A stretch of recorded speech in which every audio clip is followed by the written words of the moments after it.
Yoma, Daf Memchet Amud Aleph. Chers amis, nous voilà repartis pour les questions de Rav Papa, qui souvent restent sans réponse. On va commencer en haut de la page. Il faut ajouter Baï de la page précédente. Baï Rav Papa. Rav Papa a posé la question. Dafke, les commerces. Alors, une petite introduction. On a vu au sujet dans la Gemara Nachot, qu'il y a un pasouk. Zot Torah, la Ola, la Mincha, la Chatat, la Hasham, la Milouim, la Zevach Shlamim. C'est même une chanson. On l'a repris comme chanson. Voici la règle du Ola. Mincha. Mincha, c'est la farine. Chatat, Koban Chatat. Hasham, Milouim, Zevach Shlamim. Donc la Torah a mis à la même enseigne toutes ces choses-là. Alors on va pouvoir apprendre de l'un à l'autre. Alors qu'est-ce qu'on commence? On nous dit que dans les Menachot, eh bien, la Mincha est parallèle au Shlamim. Alors vous savez très bien qu'en est Shlamim, il y a quoi? Il y a la Shrita. Eh bien, dans la Mincha, il y a la Kmitza. La poignée. On prend une poignée. Après, il y a Kabbalat Adam. Il faut recevoir le sang dans un ustensile du Beth Amikdash. Klisharet.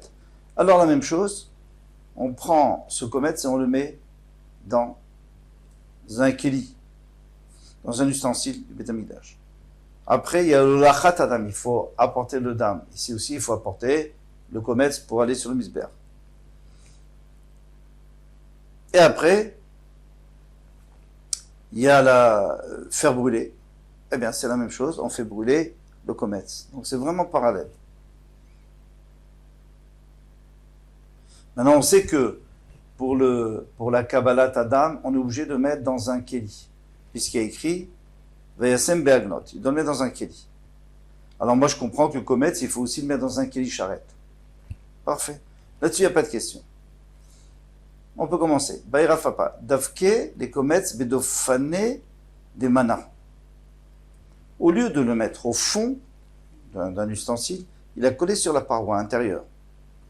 Alors, parce que c'était un peu collant, hein. On a dit Minchat Machavat par exemple. Maï, quel dit Torkeli Vainan Veika. Il y avait une mitzvah de le mettre dans le keli puisqu'il y a écrit à l'intérieur. Tu as mis à l'intérieur, même s'il est sur le côté, mais il est à l'intérieur. Dilma Anacha Betoch Ketikno, ou alors il faut le poser sur le fond du keli, comme d'habitude. Donc, Anacha Betoro Bekeli Bainan, on a besoin. Ve'aleka, mais ça y a pas. Donc, ça sera pas kasher. Teiku, on n'a pas de réponse. Baïmar Baravashi. Mar Baravashi a posé la question. Il dit, si déjà tu parles de ça, moi je vais te poser une question qui ressemble. Afré les manas. Il a retourné la poêle ou la casserole. Vous savez, on a parfois des kossottes, des verres à pied. Donc, les verres à pied, vous avez où mettre le vin. Mais si on retourne, il y a aussi un récipient. Eh bien, ce récipient-là du Beth Amikdash qu'il avait, pourquoi j'ai dit une casserole? Non, pour l'instant, c'est pas une casserole, c'est un récipient.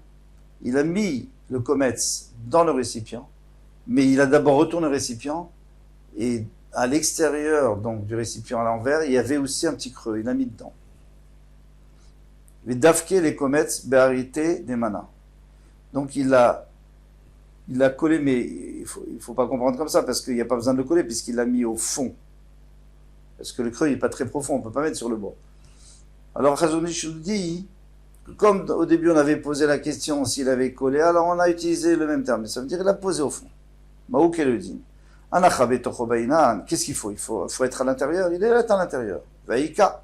Et il y a la règle, je veux dire, la règle a été respectée. Odilma anacha. Ou alors il faut poser comme d'habitude. Dans un keli, tu ne mets pas à l'envers. Tu ne verses pas ton vin à l'envers du kos.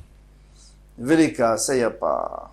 Donc, ça serait pas sous. Teiku, on n'a pas de réponse. Baïra Fapa. Rafapa, il pose une autre question.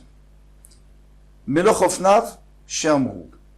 Quand on a dit qu'il fallait remplir une poignée, on est toujours, on n'est plus dans Yom Kippour, maintenant on est toujours dans le Kometz Amincha. Donc on a rempli sa poignée. Mechukot. pardon, excusez-moi, on revient à Yom Kippour. Et on est Chofnav, bien sûr. C'est évident. Chofnav, c'est-à-dire on a rempli les 2 mains. Est-ce qu'il faut que ça soit bombé, si on veut, c'est-à-dire au maximum? On met le maximum qu'on peut mettre entre les mains. Donc ça fait comme une montagne. Alors, Bayrafapa, Melochofnav, pardon, à l'envers. Mechukot. Mechukot, c'est-à-dire que une fois qu'on a rempli, il faut enlever tout ce qui dépasse, à la hauteur des rebords, mais pas plus. Au Gedushot, ou le contraire, bomber au maximum, comme une montagne. À Marley, j'aurais dit Mechukot comme un lac. Un lac, ça ne dépasse jamais, l'eau ne peut pas dépasser. À Marley, Rabbi Abba, les Ravashi, Rabbi Abba dit Ravashi, Tashma, viens, écoute, mais l'Ochofnav, Cherbrou, eh bien, je t'apporte une braïta qui donne une réponse, enfin, à ta question. L'eau mechukot, velo gedushot, ni lisse comme de l'eau, ni bombée comme une montagne. Et là, tefuchot. Tefuchot, c'est-à-dire un petit peu bombé. Une petite colline comme ça. Sans exagérer, un petit peu, juste pour prendre un peu plus. Nanatam. On a enseigné là-bas. Donc, dans ce vachim. Nishpachadam.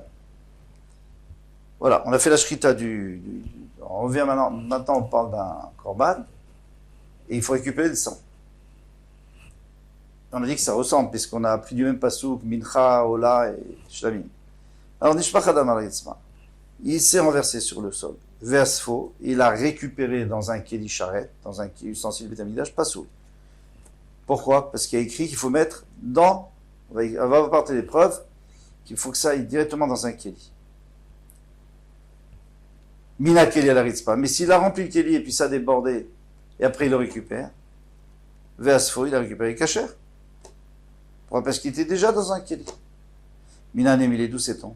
L'état nous rabanam. Alors il faut un peu se concentrer, parce qu'on va apprendre, si vous voulez, on va faire un petit déplacement. On va déplacer une lettre d'un mot à l'autre pour mieux comprendre. Velakach midam apa. D'abord, il y a écrit, tu prendras du sang du porc. Après, tu dis du sang du porc, du sang du bœuf, c'est-à-dire qu'il faut prendre le sang qui sort du bœuf avec la shrita. C'est midam anefesh. Alors, on sait qu'il y a plusieurs sangs. Quand on commence à couper, il y a du sang qui coule, c'est normal, parce que même sous la peau, il y a toujours du sang. Mais ça, ce sang, il n'est pas valable. Le sang qui est valable, c'est une fois qu'on a coupé les simanim, c'est-à-dire la trachée artère et l'ésophage, et là, il y a le sang qui gicle. Ce sang, c'est lui qui va faire mourir le bœuf. Donc ça, c'est la nefesh du bœuf, l'âme du bœuf. C'est ce sang qui va falloir verser sur le misbéar, parce qu'on sait très bien que le bœuf, il nous remplace. La personne qui a fait un aver, normalement, c'est lui qui devrait être puni. Et on va prendre donc le sang du bœuf, ou si vous voulez, le nefesh, l'âme du bœuf, et on va le présenter, on va l'asperger sur le misbéar pour le verser, et c'est ça qui va nous pardonner.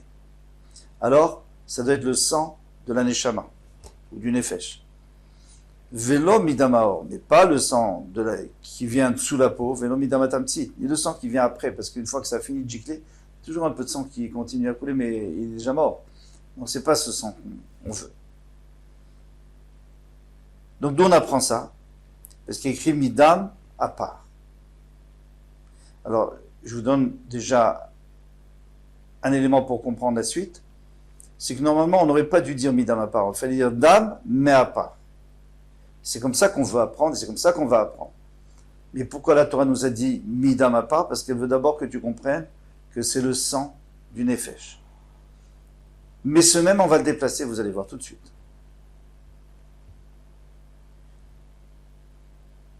Midam à part, dam, mais à part, il est kabeleno. En même temps, il veut apprendre autre chose.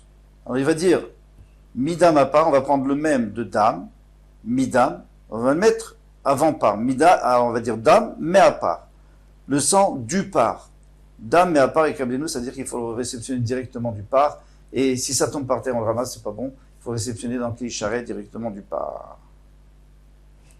Ça, c'est ce qu'on veut faire. Donc, on veut déplacer le même. On va expliquer comment on peut. Dis al-kadatar midam à part. Si tu me dis que il faut prendre du dam du part, ça veut dire pas tout. Ça, c'est faux. Midam, du sang. Vaful mixadam, même une partie du sang, c'est impossible. Donc ce même, il n'est pas bien là où il est. Il est bien, comme on a expliqué au début, pour pouvoir comprendre qu'il faut prendre le sang de la nefesh. Mais autrement, il dérange ce même, parce que si tu le prends au sens propre, tu dis midam à part, c'est-à-dire tu peux apporter une partie du sang et le reste du sang, tu ne le verses pas. C'est pas vrai, il faut tout réceptionner. Et donc c'est ça, vers Maraviuda, alors on va apprendre d'autre part. Amekabel, c'est-à-dire chez Kabel, Kol Damoshe la part. Celui qui reçoit, qui réceptionne, le Kohen qui réceptionne, il faut qu'il prenne tout le sang. Chez Nehemar, comme il est dit, Ve'et Kol Dam à part, et tout le sang du part, Ishpoch Alisor Misbeach.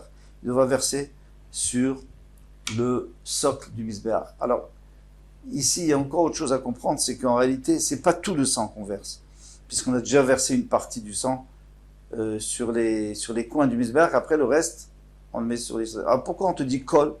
Après, il te dit tout le sang, mais c'est pas tout le sang, c'est une partie du sang. Donc, c'est pour nous enseigner. Alors, on va prendre ce Kol, et on va l'utiliser pour autre chose. Une seconde, que je retrouve. Chez moi, va être Kol Adam à Paris, je pourrais aller sur le Misbeach. Donc, maintenant, on va pas l'utiliser pour dire qu'il faut verser tout sur le Misbeach, parce que c'est pas vrai, il y en a qui manquent. Mais c'est pour te dire que le Kol, c'est qu'il fallait au début prendre tout le sang. Voilà. Et la Shmamina, alors maintenant on sait qu'il faut prendre tout le sang, donc c'est sûr que Midam à part, ça ne veut pas dire une partie du sang. Donc le même, il n'a rien à faire avec le Dam. Et le même, il faut le mettre sur le par. Shmamina, Maï Midam à part, Dam, mais à part, il doit recevoir du sang du par. Et qu'à savoir, il pense, Gorin, on a le droit d'enlever une lettre, ou Mosifine, et la remettre autre part, Vedorshin, et faire une dracha. En fait, on l'a fait 2 fois. Parce qu'on a pris le Kol et on l'a déplacé pour comprendre autrement. Et on a pris le même et on l'a déplacé pour comprendre autrement. Alors l'intérêt, on a déjà dit, de déplacer le même, c'est pour apprendre autre chose. Mais la Torah, pourquoi elle l'a laissé à son endroit? C'est pour apprendre. Parce que s'il avait dit dame mais à part, comme d'ailleurs on le comprend, alors j'aurais dit, il faut prendre du sang du part. Mais quand tu dis midam à part, ça veut dire du sang qui a fait mourir le part. Très bien. Mais maintenant, nous, on va le déplacer. Alors, il y a 32 façons, 32 règles pour apprendre Xerashava. Il y a beaucoup de choses qu'on peut apprendre. Et on peut apprendre la Torah en utilisant certaines règles. Par exemple, Xerashava, Kalvachomer, etc. Et une des choses, c'est ça. C'est que s'il y a une lettre qui n'est pas à sa place, on peut la déplacer et apprendre autre chose. Donc maintenant, quelle est la conclusion de tout ça? Eh bien, c'est que il faut que ça soit directement, que ça tombe dans le Kéli. Après, si ça se renverse en ramasse, il n'y a pas de problème. Mais il faut que ça arrive dans le Kéli charrette, parce que la Torah l'a dit. Mais ça, elle a dit pour le sang. Qu'est-ce qui se passe maintenant pour la mincha? Pour le Ktoret, pardon. Excusez-moi. Qu'est-ce qui se passe pour le Ketoret? Est-ce que c'est la même chose?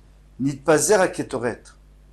C'est-à-dire, il a pris avec ses 2 mains, il a rempli le Ketoret, et il y en a un peu qui est tombé par terre. Donc, Nitpazer à Ketoret, mais Meloch Ofnav, Maou, quel est le dit? Alors, qu'est-ce que tu vas dire? Yado, Kitsavar Behema Dami, ou Psula. Ses mains sont considérées comme le cou de la Behema, et comme le sang doit couler dans un Kéli, eh bien, le Ketoret doit aussi couler dans le Kéli. Et ce Kéli, c'est la louche dans laquelle on va mettre tout le Ketoret et qu'on va apporter pour le brûler, sur l'encensoir qui est plein de braise. Donc, dans ce cas-là, c'est pas soul, puisque c'est pas tombé dans le Kéli, c'est tombé par terre, et après il a ramassé, il a mis dans le Kéli. Donc, comme pour le sang, on a comparé tout, alors le sang aussi alors là aussi, ce serait pas soul. Odilma qui est Charet Dami. Ou alors tu vas dire non. Les mains du Kohen Gadol, en vérité, c'est un Kéli. Pourquoi? Parce que la Torah n'a jamais dit qu'il fallait mettre dans une louche. On a vu ça déjà. La Torah, ce qu'elle a dit, c'est qu'il faut prendre Melof Chofnav et l'apporter au Kodesh Kodashim. Mais c'est impossible, techniquement, c'est impossible, puisqu'il ne peut pas avoir 2 mains pleines et en même temps prendre aussi les braises. Donc, c'est pour ça qu'il met dans une douche. Mais en réalité, la douche n'est pas importante. Donc, c'est ses mains qui sont le Kishret. Donc, à partir du moment où il a pris avec ses mains, c'est déjà dans un Kéli du Beth Amikdash, ça remplace celui du Beth Amikdash. Après, si ça tombe, il peut ramasser, voilà. Très bien. Qu'est-ce que dit la Gemara?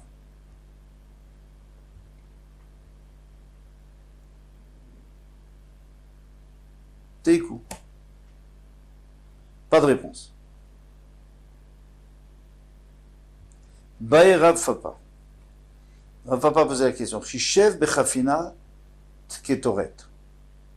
Alors, si quelqu'un a une mauvaise pensée, qu'est-ce que c'est qu'une mauvaise pensée? Par exemple, il dit je vais apporter le korban ou je vais manger le korban en dehors de son temps ou en dehors de son endroit. Eh bien, il rend pigoul, il rend pasoul le korban. À quel moment? Pas à n'importe quel moment. Pendant la shrita, pendant la kabbalat adam, quand on réceptionne le sang, la holacha, quand on apporte le sang et quand on asperge le sang.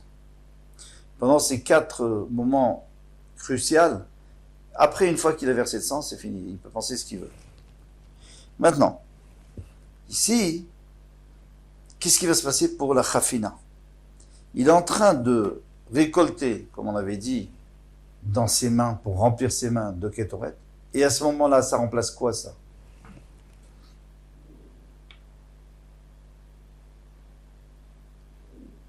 On ne sait pas.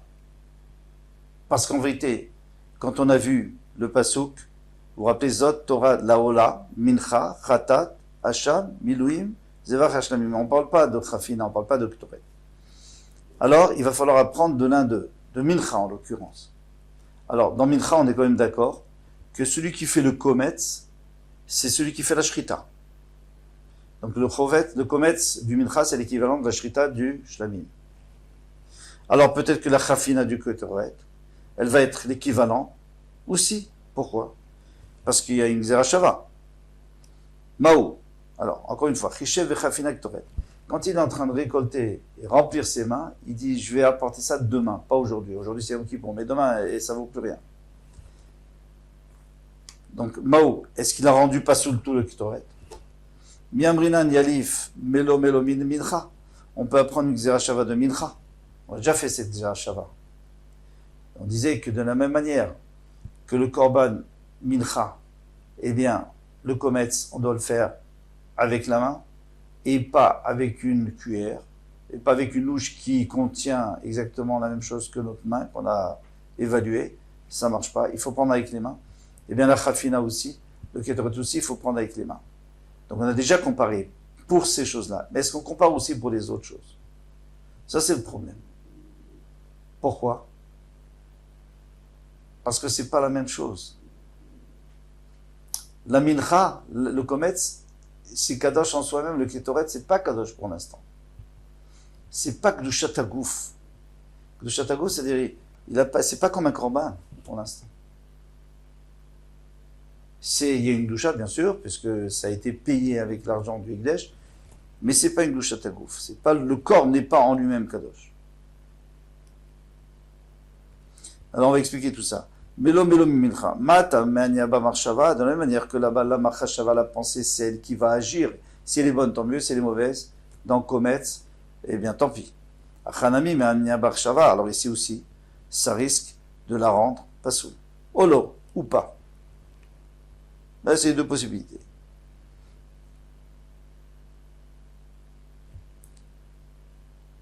Est-ce qu'on peut le comparer pour le Kometz, bien que le Kometz c'est Kedushat Hagouf, c'est une boucha en soi-même, et pas le Ktoret, ou pas?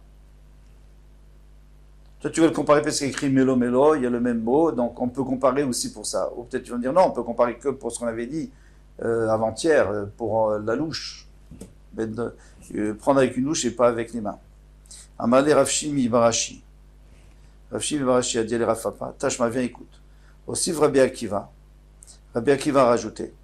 Alors d'abord, il faut dire ce qu'on avait dit avant, puisqu'on vient en plein milieu.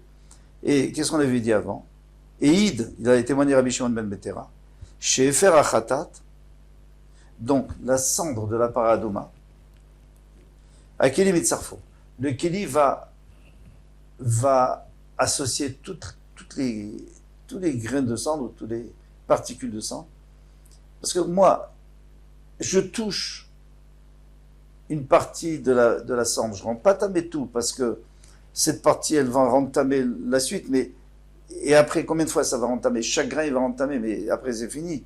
Puisque même, on peut arriver à Révi maximum, Révi la Touma. Donc si on commence à Chéni, Shlishi, Révi, c'est fini. Seulement, les Chachamim, ils ont fait une Khumra, ils ont dit, à partir du moment où c'est dans le même Kéli, alors tout devient tamé. Tu touches un peu, tu rends tout tamé. Ça, c'était qui? C'était Rabbi Shimon le terrain. Mais vient Rabbi Akiva, il te dit pas seulement pour le faire à Khatat, pas seulement la paradoma, même la solette du Mincha, même la farine du Mincha, tu touches un coin, tout est tamé. À Kétoret, le Kétoret, les Vona, les Vona qu'on apporte, donc les encens qu'on apporte sur le misbéa, qu'on met sur le lechem panier, et puis après qu'on brûle, Gechalim, même les braises. Shim Nagat Vulion Bemixata. S'il y a quelqu'un qui est Tvulion, ça veut dire qu'il est tamé, il est amené au mikvé, et jusqu'au soir, il est encore un petit peu, il n'est pas tout à fait pur, il s'appelle Sheni Latoma. Mais s'il touche, alors ça devient Shlishi. Passal et Koulam, il est rendu tout passou. Kasser Kadatar. Alors maintenant, qu'est-ce qui va monter à ton esprit? Une fois que je te dis ça, parce qu'on avait un problème. Quel était notre problème? Le problème, c'est est-ce que la machashava, elle peut rendre pasoul, la mauvaise pensée peut rendre pasoul le kétoret, oui ou non? Eh bien, Kasser Kadatar, maintenant ça monte à ton esprit. Mais dépasse le tfoulion, puisqu'un tfoulion peut rendre pasoul le kétoret, bien que le kétoret n'est pas, pour l'instant, Gdushat Agouf, n'a pas la Gdushat de son corps. Passe la Namilina. Donc dans ce cas-là, si tu as une pensée que tu vas la laisser, non, pardon, si tu le laisses traîner toute la nuit, eh bien, il sera pas sous demain. Pourquoi? Parce qu'il est kadosh. Ou Midelina, passe là, et puisque le fait de lui laisser passer la nuit, c'est pas soul, eh bien, passe là, Nami Marshava. La Marshava, la pensée que je vais le laisser passer la nuit, ou que je vais le sortir de Betamidash, par exemple, eh bien, ça le rend pas soul. Voilà la réponse. Alors bien que d'habitude, quand on dit Salka Datar, c'est-à-dire ça monte à ton esprit, mais c'est peut-être faux, ici, ça monte à ton esprit et c'est juste. Parce que tu as une bonne pensée. Quand tout va demain, ce sera beaucoup plus facile.